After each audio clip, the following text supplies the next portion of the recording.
Moreo was born during the loudest storm the village of Itaru had ever seen.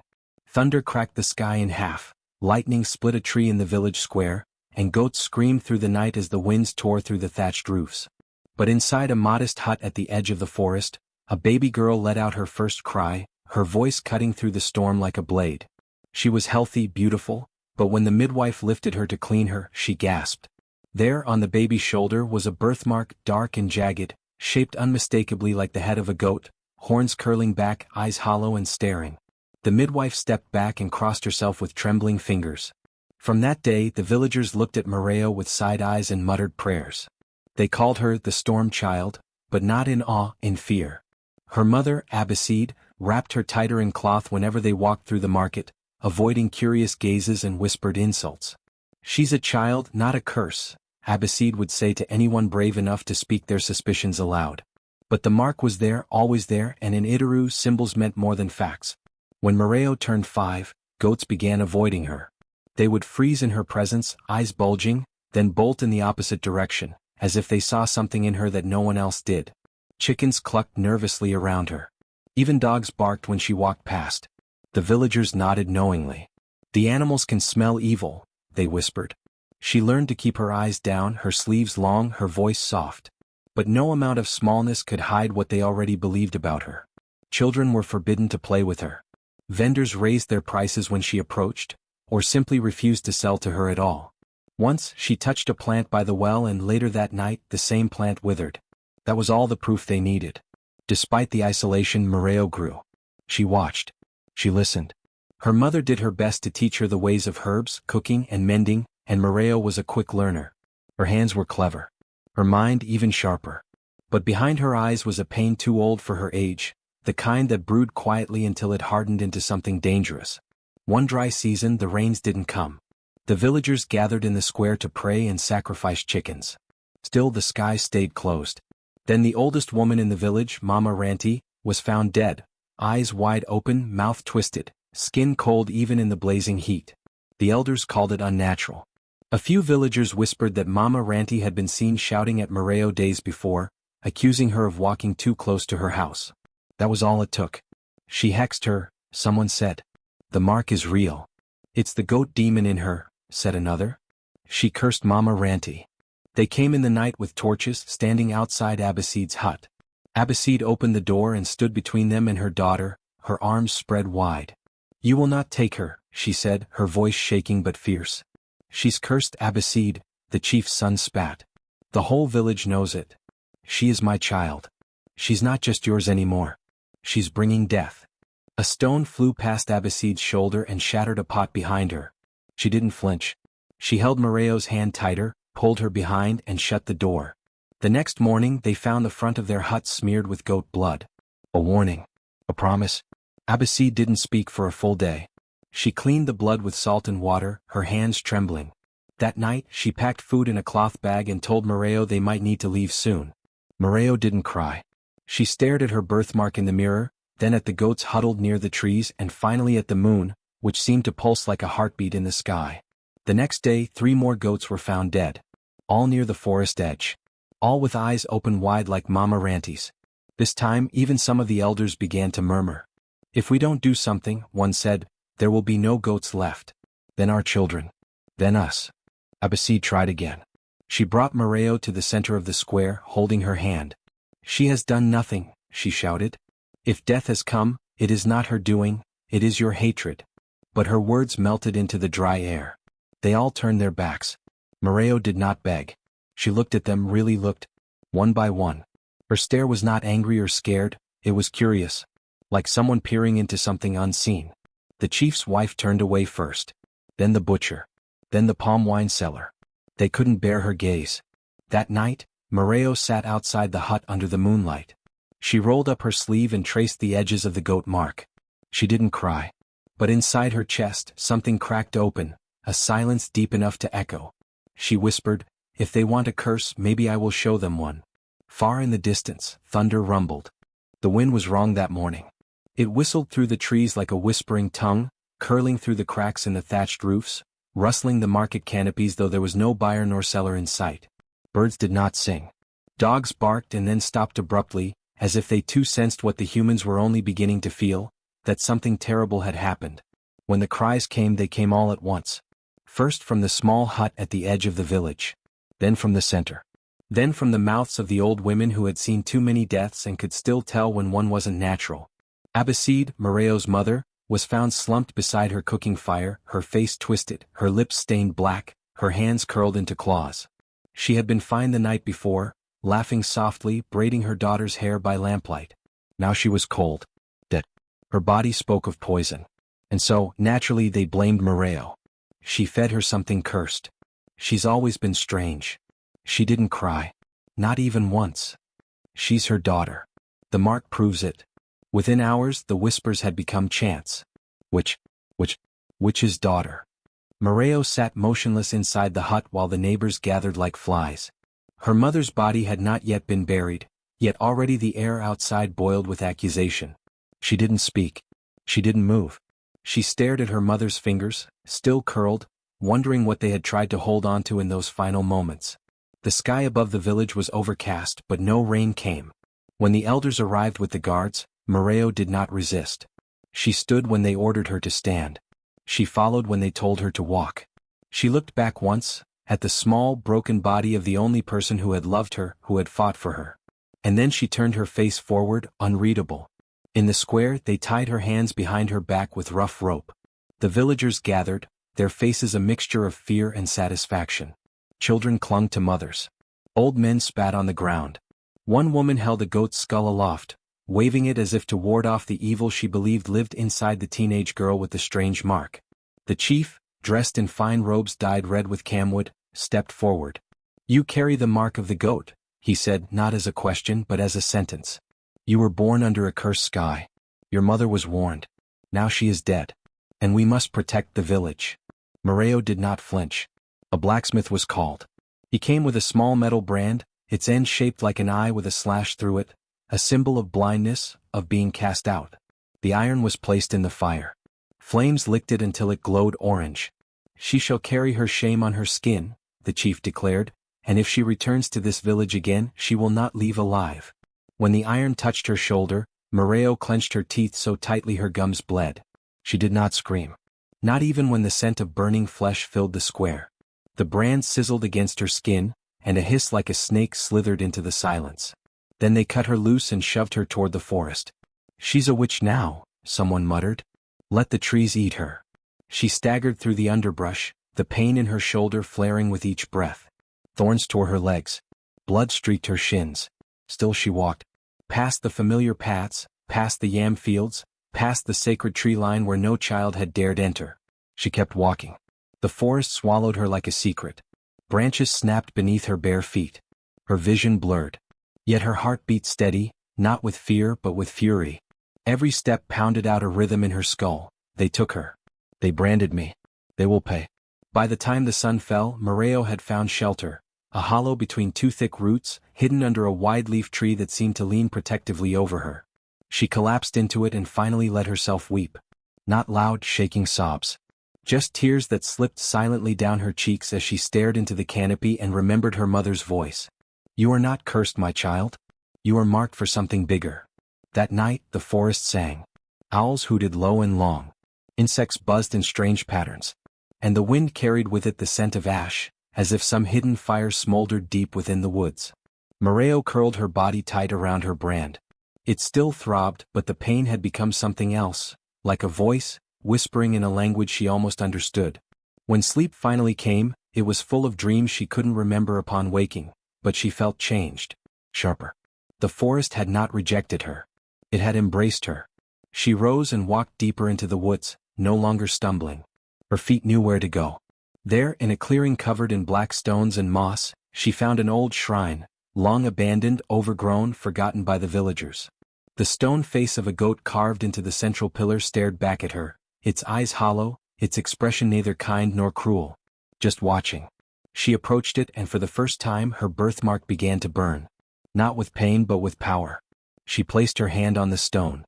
And something in the earth beneath her feet pulsed. The trees around her creaked. The wind died. And then in a deep hush the voice came. Not from outside her. But from within. "You are not alone." The forest began to whisper her name. Moreo. Moreo. Moreo. They had branded her to silence her. They had banished her to erase her. But in doing so, they had sent her to the one place that would finally let her become what she was meant to be. She closed her eyes and smiled. The forest knew her name. Not in the way the villagers had said it, spat it out with fear and disgust, but with a strange tenderness, like wind slipping through leaves or water lapping gently at the edge of a stream. Moreo, the branches sighed when she passed. Moreo, the vines hummed as they curled around her bare feet. The birds watched her with tilted heads and did not fly away. Even the insects paused when she came near, as if they too were listening. She had been in the forest for days now, though time felt strange here, measured not by sunrises or sunsets, but by the rhythm of heartbeat and breath, of dream and waking. The mark on her shoulder had stopped throbbing. In its place came a dull warmth that grew whenever she walked deeper into the woods. She ate what the forest gave her. Berries that glowed in the moonlight, roots she somehow knew to dig, leaves that healed the cuts on her legs. She drank from hidden springs. And always, the forest spoke. The whispers came most clearly at dusk. Not voices exactly, more like memories caught on the wind. She heard her mother's lullabies from long ago. She heard the chants of old women now long dead. She heard the heartbeat of the forest itself, steady and ancient, beating just beneath the soil. On the seventh night she came upon the shrine. It stood in a hollow where the trees bent in a perfect circle around it, their trunks twisting upward like dancers frozen mid-motion. Moss draped over the stones like burial cloth, and black vines coiled tightly around its base. The centerpiece was a carved figure, part woman, part beast, with horns like a ram and eyes made of smooth black stones. Her mouth was opened slightly as if ready to speak. Moreo stepped into the clearing and the forest stilled. She knelt before the shrine and touched the stone, just as she had done the day she found it. But this time she didn't hesitate. She drew a small shard of rock across her palm, slicing her skin. Blood welled to the surface, dark and warm, and she pressed it against the altar. The shrine drank it. Not in a dramatic flash of light or rumble of the earth, but slowly like the soil had been thirsting for her, and now it could finally taste. Her breath caught in her throat. Something shifted inside her. The air thickened. The ground beneath her hummed. And then the dreams began.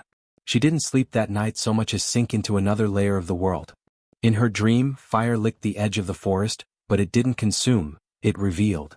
The trees peeled back like curtains and behind them stood the faces of women, hundreds of them, all with marks on their skin. Some bore horns. Some had glowing eyes. Others were veiled in shadow. But all of them stared at her with recognition. One stepped forward. She had Moreo's eyes but hair like white smoke. She wore a necklace made of teeth and carried a bowl filled with black water. "You are the last," the woman said. But not alone. She reached out and touched Moreo's chest, and a heat spread from her ribs outward, down her limbs into her fingertips. "When they name you cursed, they call on us." The woman stepped back and the others began to sing, not sweet melodies but deep, pulsing chants that made the ground tremble. Moreo opened her mouth to ask a question, but no sound came. The fire surged behind them. And then she woke. She gasped, her chest heaving, the dream still burning behind her eyes. Her palms still bled slightly, and the stone of the shrine now shimmered faintly with red veins. The forest was listening. But it also remembered. Moreo began to return to the shrine every night. She brought offerings, a lock of her hair, a piece of burnt cloth from the day of her branding, the last thread of her mother's shawl. With each offering the whispers grew stronger. She could almost make out words now. They told her stories. Not just of her own life but of the ones who came before. Girls with marks, girls with power, girls who had been called cursed and cast out just like her. They had all come to this forest. And the forest had made them into something more.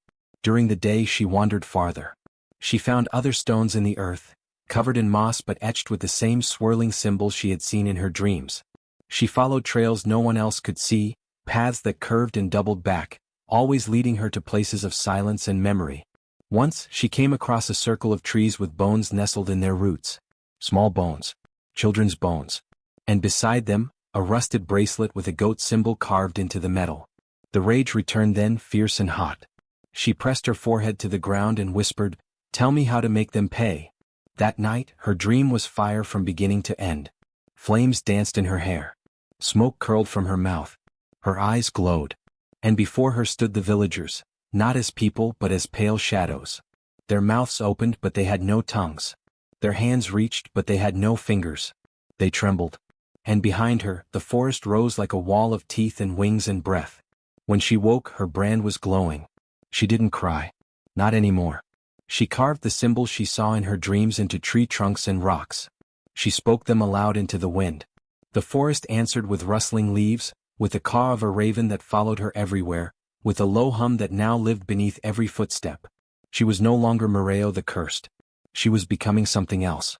She stood before the shrine once more and bared her bloody palm again. This time the blood came easy. The land opened for it, accepted it. And then for the first time the shrine spoke. Its stone lips moved just slightly. A whisper but clear. Begin. That night, Moreo stood at the edge of the forest and looked out toward the village. The trees behind her rustled like 1,000 breathing lungs. She stepped forward. The forest had heard her. Now it would answer. The wind had begun to shift, carrying a chill that had not been there the day before. The village, once vibrant with the chatter of market stalls and children playing, had become still, uneasy. Whispers of a strange presence spread from the edges of the forest like ripples in water, reaching the ears of the elders, who met in a hurried circle in the center of the village. They had heard of the woman who had come, a figure wrapped in tattered black feathers, her face hidden behind the shadow of a hood. She moved silently like the night itself, and her eyes gleamed with something otherworldly. No one knew where she had come from. Some said she had walked out of the forest, others that she had flown in on wings made of shadow. But when the woman arrived, she did not speak of her origin. Instead, she came to the elders with a warning wrapped in the weight of something ancient, something that made the air crackle with tension. The darkness is stirring, she told them, her voice soft but firm as though it carried the weight of centuries. There is something you have overlooked. Something you failed to understand. The elders, their faces lined with the years of hard decisions and regret, listened, but only half-heartedly. They were skeptical. After all, what could this woman, covered in feathers and steeped in mystery, know of the troubles of their village? What could she understand about the curse they had put on Moreo, the girl they had branded and cast out? One elder, a man with deep wrinkles that seemed to tell 1,000 forgotten stories, spoke up. Who are you to bring such warnings? The curse is done, the girl is gone, and nothing remains of her but rumors. But the woman's eyes, dark and unblinking, turned toward him. You think the girl is gone, but she is not. The girl you cast out was not cursed, she was chosen. A murmur of confusion rippled through the gathered elders. The words hung in the air like smoke, impossible to grasp. You have misunderstood, the woman continued. Moreo is not a child of misfortune. She is a vessel of something much older, much more powerful than you know. What you feared in her eyes was not evil, it was purpose. What you called a curse was a gift. The elders stared at her, unsure how to respond. How could they, the very ones who had condemned Moreo, understand what she was saying? How could they believe that the girl they had branded with fire and banished to the forest was anything but a threat to their way of life? The woman did not wait for them to speak. Instead, she raised her hands and the feathers covering her body seemed to rustle in response. The air grew heavier and the scent of earth and rain filled the space between them. Her voice, when it came again, was not just a sound but a force, a current of energy that seemed to seep into the bones of the village itself. In dreams I have seen her, the woman said. The girl with the mark of the goat. She walks a path you cannot follow, one that leads deep into the heart of this land, past the roots of trees older than time. She carries within her the fire of the storm that gave her birth. The same fire that will burn through the darkness you have long ignored. The elders looked at each other, their faces drawn with fear and doubt. The woman's words were cryptic, shrouded in mystery, but they could feel the weight of them. The air around them seemed to thrum as if the earth itself was listening, waiting. One of the younger elders, his eyes wide with the dawning realization, spoke up. What do you mean? What will happen to us? The woman's eyes softened for the first time, though they still carried that unsettling glow. What happens next is not for you to decide. The girl has already begun her journey. And the storm that follows will not stop until it has claimed what it is owed. Her words were both a warning and a promise, a statement that left no room for doubt. The darkness she spoke of was not just a metaphor, not just some vague threat to be dismissed. It was real and it was coming. Moreo, the girl they had condemned, was its harbinger. The woman turned to leave, her form dissolving into the shadow of the trees, leaving the elders in stunned silence. Their village, their world, seemed to tilt with the weight of her words. They had cast out a girl they did not understand. They had seen a curse where there was none, and in doing so, they had set in motion something that could not be undone. They had underestimated the power of the earth, the power of the fire that burned in Moreo's heart. And now they would face the consequences. As the woman's figure disappeared into the distance, a cold wind swept through the village, carrying with it the scent of the forest, of rain, and of something far older than the village itself. The darkness was indeed stirring. And it was only a matter of time before it reached them all. The night fell with an eerie quiet that settled over the village like a blanket. It was the kind of night that didn't feel right, the kind where the wind held its breath, and the usual chirping of crickets and rustling of leaves was absent. The darkness seemed deeper than it had ever been, as if the shadows themselves were gathering in secret corners, whispering amongst themselves. The first scream cut through the stillness. It was sharp and desperate, tearing through the calm air. It came from the house of the village priest, the man who had led the charge against Moreo. His voice, usually calm and measured, now wavered with panic. His cries were followed by silence. The village stood still, unsure of what to make of the sound, until another scream pierced the air, this one from the home of the village blacksmith. And then the screams began in earnest. Every night, one by one, those who had wronged Moreo were struck by some unseen force. The village could hear the wails, each one louder than the last. The voices rang out in agony, as though they were being pulled into the depths of some inescapable torment. But when the villagers went to check, there was no sign of what had caused it. No marks, no wounds, just the victims writhing in pain, their eyes wide with terror, seeing things no one else could. Some of the victims spoke of visions, terrible images that haunted their waking moments. The priest, once a pillar of authority, muttered about a storm in the sky, a goat's head and eyes that burned with fury. The blacksmith who had once mocked Moreo's cursed mark, could no longer speak coherently, only trembling and pointing at the walls, where he saw shadowy figures that no one else could see. Each victim fell into madness, their minds unraveling as the visions continued to torment them. The villagers gathered in hushed groups, murmuring about the happenings, about the night terrors and the unexplained screams. Fear began to grip their hearts, gnawing at the edges of their confidence.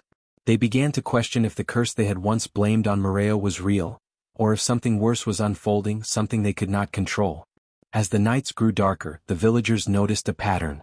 Each time a new scream echoed across the village, there was something else, a single crow. It perched on the rooftops, watching silently, its beady eyes glistening in the moonlight. Its presence was unnerving. No one ever saw it move, but it was always there, perched high above, watching everything below. Some villagers whispered that the crow was an omen, a sign that the spirit of Moreo had returned to take her vengeance. Others said it was a guardian watching over the girl who had been cast out. Either way, the crow became a symbol of the darkness that was descending upon the village. The nights grew longer, and with each passing night, the wails grew louder, more frantic. The priest, once a man of authority, now shook in his home, muttering incoherently, his mind lost to whatever he had seen. The blacksmith, who had once been so strong and proud, could only sit in a corner, rocking back and forth, his eyes wide with fear. The others, the ones who had joined in the chorus of condemnation, soon followed, all reduced to broken, frightened shells of their former selves. Each morning, the village awoke to the sounds of sobbing, of trembling hands and hushed conversations. The elders gathered to try and make sense of it all, but even they could not explain the horrors that were unfolding. They could not explain how the victims seemed to know things they should not have known, or how they were driven to madness by the same invisible force. But there were those who began to understand. The mothers who had once scorned Moreo, the ones who had spat curses at her, now found themselves unable to sleep. They too began to see the shadows moving, to hear the whispers in the dark. And they too began to see the crow, perched silently above their homes, watching. It was during one of these sleepless nights that the village's healer, a woman who had always been kind to Moreo, came to a realization. She had seen the same darkness before. She had seen it in the eyes of the people who had wronged the girl, and she had seen it in the way they trembled when they spoke of the storm that had given birth to Moreo. "The curse is not a thing of magic," she said quietly, her voice shaking. "It is not a spell but a reckoning. What they have done is coming for them, and no one will escape it." The words struck the villagers like a cold slap, and for the first time, they understood what had been happening. It was not just a curse that had been placed upon Moreo, it was justice, long delayed and now exacting its toll. The screams, the madness, the torment, it was all part of a reckoning that had come to claim those who had wronged her. As the nights wore on, the village became a place of fear.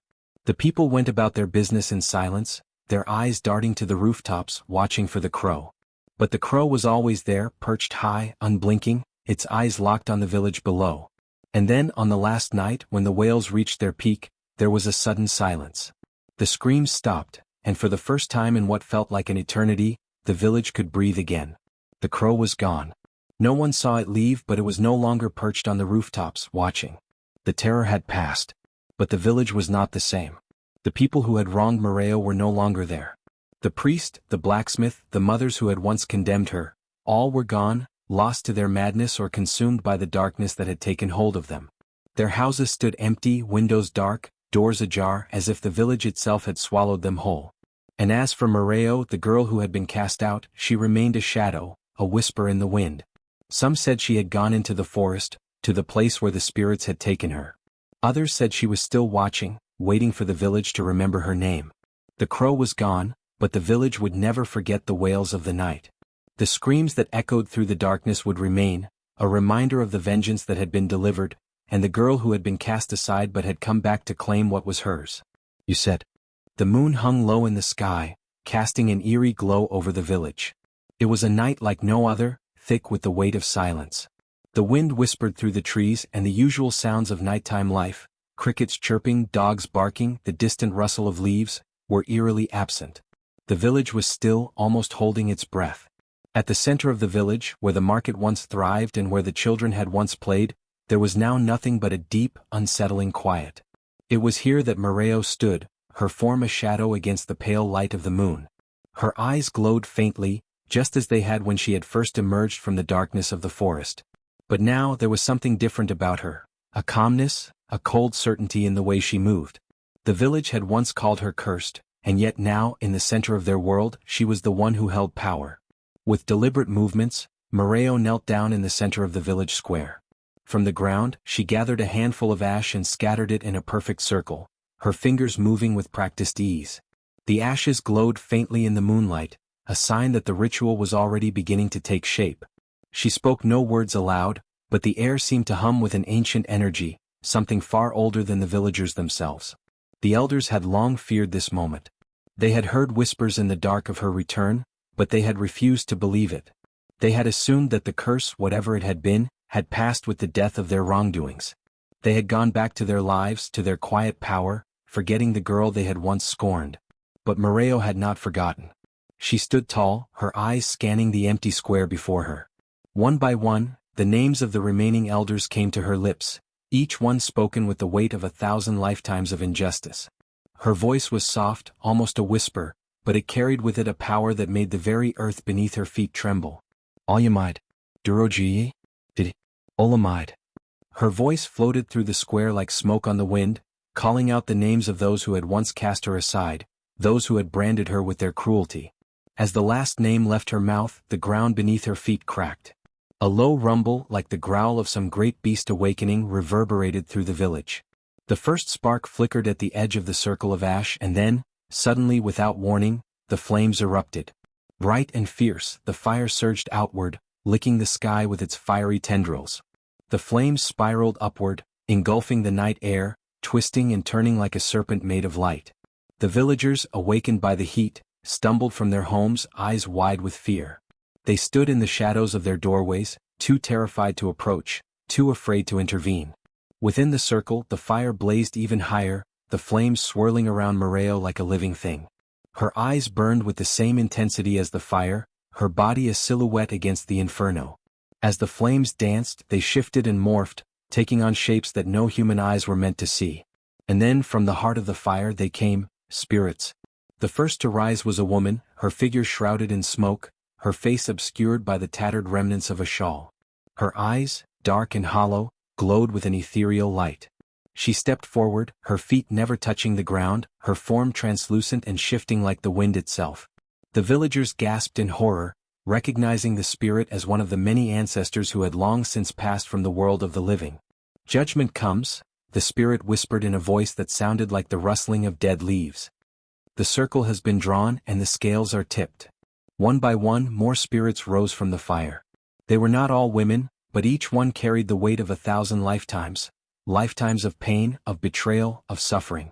These were the ancestors, the ones who had watched over the land long before the village had been founded.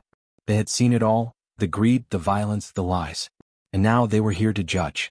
The villagers could only watch in awe and terror as the spirits hovered above the flames, their forms twisting and changing. The air grew thick with a power that seemed to crush the very heart of the village. The elders, once so full of their own authority, now cowered in the shadows, their knees trembling beneath them. Moreo did not flinch. She stood at the center of the fire, her one eye glowing brighter than ever. She did not need to speak, the spirits spoke for her. They moved silently, their forms radiating power, as they turned their attention to the elders who had wronged her. Alyamide, the head elder, was the first to step forward. His hands trembled and his face was pale with fear. The fire seemed to bend toward him as though it recognized his guilt. His heart pounded in his chest as he found himself unable to move. "You," one of the spirits whispered, "you are the one who condemned her. You are the one who saw her as a threat, as a curse. But you were wrong."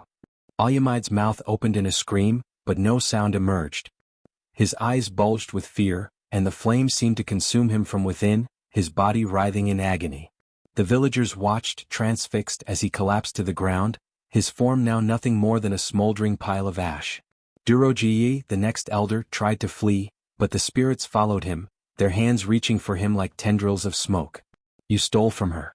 You stole her future, her name. And now you will pay." The flames leaped higher, swallowing Duroji whole. His body contorted, his skin cracking and blistering as the fire burned away his very soul. The air was thick with the smell of burning flesh and the sound of his screams, until at last, there was nothing left but the charred remnants of his existence. The remaining elders, all of whom had participated in the destruction of Moreo, fell one by one, their fates sealed by the judgment of the spirits. The flames raged until there was nothing left but the echoes of their cries and the silence that followed. When the fire finally died down, the spirits returned to the earth, their forms dissolving into the wind. The air, once thick with smoke, now carried a strange calm. The village, though untouched by the flames, was forever changed. Moreo stood alone in the center of the square, her eyes still glowing with the storm that had given her life. The villagers, once so full of power and certainty, now cowered before her, their faces pale and empty. She turned slowly, her gaze sweeping across the ruins of their authority. The fire had burned away their arrogance, leaving nothing but ashes in its wake. And as she left the village square, the whispers began. Whispers of the girl who had come back from the dead, who had called upon the spirits of the past to pass judgment. They spoke of her power, her fury, and her vengeance. But more than that, they spoke of the one thing that had been left untouched, the circle. The circle of fire. The mark of judgment that would forever define the village's fate. Moreo had claimed it all. The village lay quiet beneath the shadow of Moreo's wrath. The once bustling streets, filled with chatter and laughter, were now deathly still, a hushed tension in the air. The smoke from the fire that had consumed the elders lingered, a permanent scent of burnt memories, marking the end of an era. Moreo, the girl they had once feared, now stood at the center of their shattered world, watching over the remnants of the lives she had dismantled. Among those who had survived, there was only one left, Adebayo, the village chief. His hands trembled as he stood before the circle of ashes, a man stripped of power and pride. His eyes, once sharp and filled with the arrogance of leadership, now reflected the terror that had taken root in his heart. He knew what had come for the others. He had seen it in their eyes before they were consumed by the flames, heard their final screams echoing in the night. And now it was his turn. Adebayo had been the one who, above all others, had stood by and allowed the wrongs to unfold. He had been the chief, the one who should have protected the village and its people, but instead, he had let fear dictate his decisions. He had allowed Moreo's mother to die, branded her daughter as cursed, and watched as the girl had been cast out. He had been silent when he should have spoken, indifferent when he should have acted. But now, as he stood before Moreo, there was no more silence, no more indifference. His voice, once full of authority, was now a mere whisper of pleading. "Moreo," he began, his voice shaking, I beg you. Please show mercy. I was wrong. I was blind. I didn't know. I never knew what they had done, what they had turned you into. I never thought you would return. Please." His words faltered as he dropped to his knees, the weight of his guilt pressing down on him like a mountain. "I never meant for it to end like this. Please, I beg of you. Spare me. Spare the village." Moreo watched him, her face expressionless, her eyes gleaming with the fire that had burned through the village, through the very heart of the elders. She did not move, did not speak. Her presence alone was enough to silence him.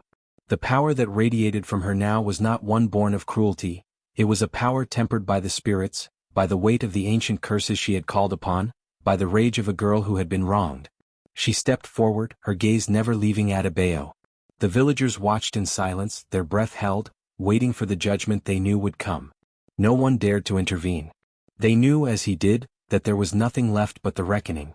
Adebayo looked up at Moreo, his eyes wide with fear, the last vestiges of his arrogance crumbling away. "Please? I'm sorry. I never meant to harm you." Moreo stood still, unmoving. She extended her hand slowly, her fingers cold, like the death that had swept through the village. She touched the forehead of the chief gently, her skin against his warm, trembling flesh. At her touch, the earth seemed to stir. The wind picked up, swirling around them, and the air grew heavy as though it had been waiting for this moment. A low rumble echoed from deep beneath the ground, like the sound of ancient chains being unshackled. The spirits, those who had risen from the fire, gathered around the village square, their forms flickering in and out of existence, watching with solemn eyes. In that moment, Moreo's mind opened, and the weight of the chief's sins flooded her. She did not just hear his apologies, she felt everything he had buried, every scream he had ignored, every plea for help that had fallen on deaf ears. She saw the pain of the villagers, the terror of her mother as she had been accused of witchcraft, the helplessness of her own heart as she had been branded, cast out, and abandoned. She saw the faces of the dead, those whose lives had been torn apart by the cruelty of those in power. And she saw the chief's face among them, watching, helpless, as they cried out to him for mercy that never came. Adebayo's body shuddered as the flood of memories crashed over him. He stumbled back, his hands clutching at his chest as if he were drowning. His breath came in ragged gasps, and his eyes darted around in panic, searching for an escape that did not exist. "Do you see now?" Moreo's voice was low, a whisper that seemed to vibrate in the very air. "Do you see what you allowed? The pain you ignored? The suffering you caused?" Adebayo fell to the ground, his hands covering his face as if to block out the images that filled his mind. He was gasping for air, his chest heaving with the weight of the guilt that now crushed him. But it wasn't just guilt. It was something more. It was the knowledge that he had stood by, allowed injustice to reign, and now he was the one who had to face the consequences. As the visions of the past swirled around him, Moreo stepped back, her eyes never leaving him. She had not asked for this power, had never desired to become the instrument of revenge, but the spirits had chosen her. They had granted her the strength to confront those who had wronged her, to see the truth of their actions and show them the cost of their cruelty. The earth beneath Adebayo trembled as the spirits closed in around him. He screamed in agony, the weight of his guilt becoming unbearable. His body convulsed, and his skin seemed to burn, as though the very essence of his soul were being consumed by the truth. Finally, with one last heart-wrenching cry, Adebayo collapsed into the earth, his body swallowed by the soil. The villagers watched in stunned silence as the ground seemed to close over him, as though the earth itself had reclaimed him. His scream echoed for a moment before fading into nothingness, leaving only the stillness of the night. The spirits lingered for a moment longer, their eyes filled with quiet judgment, before they faded back into the earth, returning to the world beyond. The fire had burned bright, but it had left behind only ash, and now, so too had Moreo's revenge. She stood alone in the square, her eyes still glowing faintly, but there was no joy in her heart. There was no satisfaction in the destruction of those who had wronged her. There was only a hollow silence, the quiet aftermath of a reckoning that had been long overdue. The village was still, save for the faint whispers of the wind. The villagers, though shaken to their core, slowly began to emerge from their hiding places, their eyes cast down in shame. They knew what they had witnessed, the judgment of a girl who had once been cast aside, a girl who had returned from the dead not to destroy, but to show them the consequences of their actions. Moreo turned her back to them, her figure silhouetted against the moonlit sky. She had come to seek justice, to make those who had wronged her see the cost of their cruelty. And now, with the last of them gone, the village was left to reckon with the void they had created. There would be no more cries of innocence, no more pleas for mercy. The reckoning was complete. And in the silence that followed, the village would remember her, not as the girl they had cursed, but as the one who had made them face the truth of their own sins. Moreo's vengeance was not in the scream she had heard, but in the silence that would follow them, a silence that would echo through the generations, a reminder of the girl who had once been silenced, but who, in the end, had made them all kneel. Where the old village square had once stood, a new presence had risen, a silent monument that seemed to emerge from the very earth itself. The ground, scorched and broken from the flames that had once ravaged the village, had healed over time. But in the heart of the square, where laughter had once filled the air and traders had shouted their wares, now stood a shrine. It was carved from the stone beneath the earth, dark and ancient, as if it had always been there, waiting for the right moment to surface. The shrine was simple yet imposing, an altar to justice, a marker of the sins of the past. On its surface, the names of the cursed were etched deeply into the stone, each one carved with painstaking detail.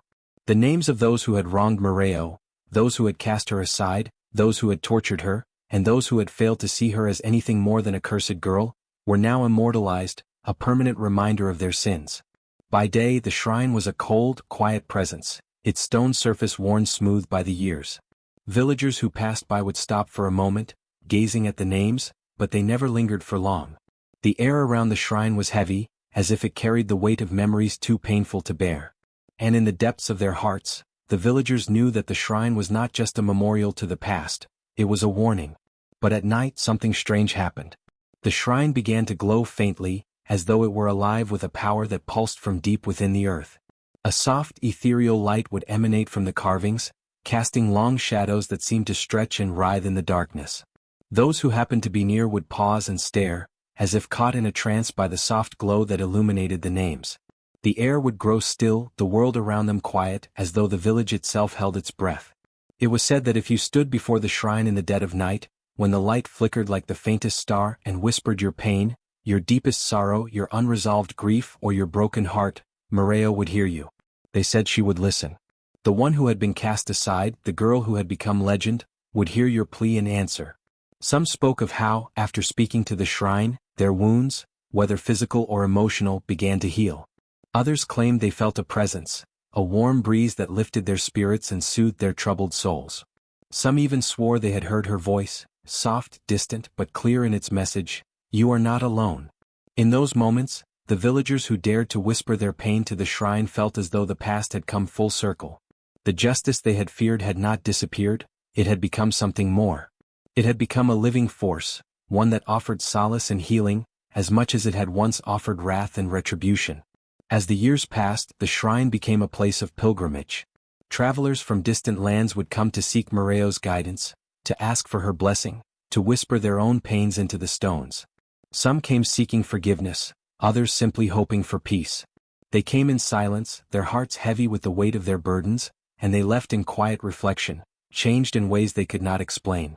But the villagers knew the truth, Moreo's power was not just a legend, nor was it something to be feared. It was a force that lived in the very soul of the land, a reminder that justice, though fierce, could be tempered with compassion.